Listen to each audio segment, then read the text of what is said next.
તારીખ 14 ને 15 તારીખ સુધીમાં આ સોલર રેડિયેશન રહેવાની શક્યતા રહે છે.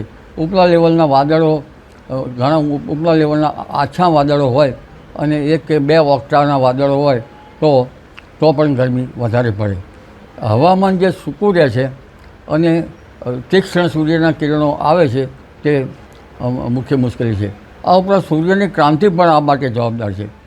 સૂર્યની ક્રાંતિ અત્યારે વધી રહી છે અને લગભગ 21મી જૂને સૂર્યની ક્રાંતિ એની સીમા ઉપર હશે. એટલે વરસાદમાં પણ 21મી જૂન સુધીમાં ઉકળાટ અને બફારોની તો શક્યતા રહે છે.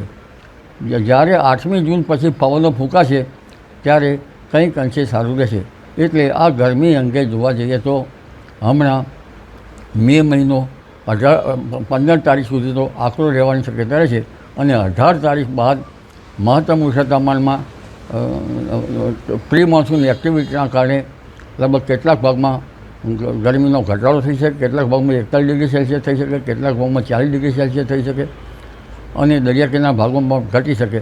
એટલે હમણાં જનધને તારીખ 15 સુધીમાં તો કે 14 તારીખ સુધીમાં તો ગરમીમાંથી રાહત મળવાની શક્યતા ઓછી છે. એટલે જનધને સાચવવું એ રહે.